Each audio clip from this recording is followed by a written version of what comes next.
Yo tout le monde, bienvenue dans cette vidéo dans laquelle je vais vous faire le récap de ce challenge. Donc j'avais 30 jours pour créer une boutique rentable en dropshipping. Donc aujourd'hui on va analyser uniquement les chiffres. Je ne vais pas faire d'analyse poussée. Je ferai une autre vidéo dans laquelle j'essaierai d'analyser l'ensemble des détails de ce que j'ai mis en place, ce qui a marché, ce qui n'a pas marché.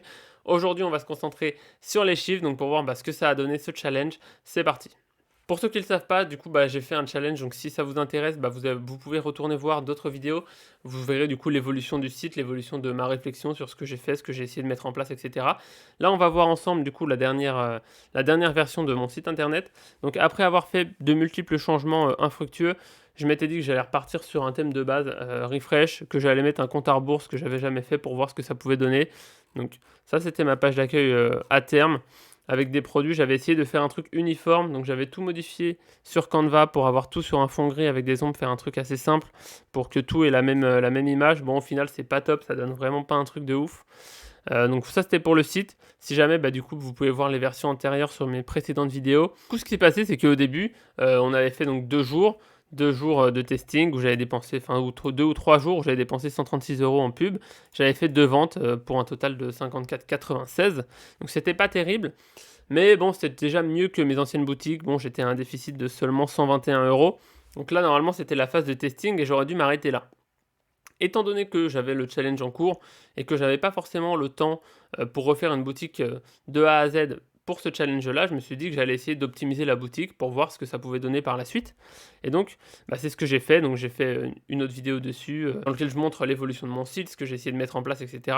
On va voir que ça n'a pas forcément fonctionné de manière terrible. Après, du coup, avoir fait ma première modification, j'ai relancé les pubs Facebook. Donc, j'ai dépensé en tout 57 € pour ça. Et ça avait fait des résultats très médiocres. Donc, le 4 avril, je vais vous montrer. Hop, le 4 avril. Le 4 avril, c'était pas terrible, 6 ajouts au panier, 0 étape de paiement, rien du tout, rien de fou, pas de vente. Donc je m'étais dit, écoute Arnaud, tu vas encore remodifier, tu vas réessayer d'optimiser, tu vas faire, ouais, tu vas remodifier la boutique, puisque de toute façon, à un moment elle a vendu, pourquoi est-ce qu'il ne revendrait pas? Enfin, je sais pas. C'est ce que je vous ai montré juste avant, la boutique, c'était cette version-là. J'ai remodifié, je me suis dit, je vais relancer les publicités après, donc c'est ce que j'ai fait aujourd'hui. Le 10, du coup, avec un compte à rebours, vu qu'il paraît qu'il faut mettre de l'urgence pour essayer de pousser les gens à l'achat. J'ai dépensé 42 €. Aujourd'hui, ce que ça a donné, c'est 98 visites et 2 ajouts au panier seulement, ce qui est complètement ridicule. On peut voir que malheureusement, mes différentes modifications n'ont pas fonctionné. Après avoir modifié le site, tout simplement, ça n'a pas remarché. J'ai pas refait de vente.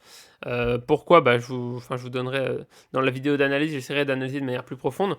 Mais voilà, j'ai pas refait de vente. Si on fait le calcul total, si j'arrête la boutique aujourd'hui, j'ai dépensé du coup en tout 212 € sur Facebook. Et voilà, avec le total, ça fait un déficit de 206 €. Ce qui est quand même beaucoup, hein. Ça fait jamais plaisir de perdre 200 € comme ça. Mais bon, c'est le coût de l'apprentissage, on va dire. J'espère que avec tout ça, vous éviterez par la suite de faire les erreurs que moi je fais et qui me coûtent autant. Il faut savoir que pour la suite, du coup, j'ai prévu de continuer évidemment, donc de faire d'autres challenges, d'autres boutiques, d'autres trucs. Je vous en dirai encore plus en détail dans la prochaine vidéo. Donc au final, des modifications qui n'ont pas été fructueuses. Ce que j'aurais dû faire, c'est à la fin de mon testing, voir que j'étais pas rentable et couper les publicités. Malheureusement, je ne l'ai pas fait, mais pour vous surtout, si jamais vous êtes dans cette situation-là, ne vous entêtez pas. Essayez d'abord d'analyser, de comprendre vraiment, voir s'il y avait un potentiel sur votre boutique ou autre. Moi, il semblerait vraiment qu'avec les produits que j'avais, etc., ça ne marchait pas. Vous avez été très nombreux à me le dire. J'aurais dû en effet couper. Je me suis entêté à continuer un petit peu pour le challenge. Et puis voilà, aussi je n'ai pas de raison particulière. En fait, j'ai juste continué alors que j'aurais pas dû. Donc c'était stupide. Mais vous ne le faites pas. Voilà, n'hésitez pas, du coup, là vous n'avez pas grand chose à me dire en commentaire, parce que c'était juste l'analyse des chiffres. Je vous ferai une analyse plus détaillée du coup du raison de pourquoi est-ce que ça a échoué selon moi. Voilà, comme d'habitude, vous pouvez rejoindre le Discord qui est en description, il y a pas mal de partage, donc n'hésitez pas, et moi je vous dis à bientôt.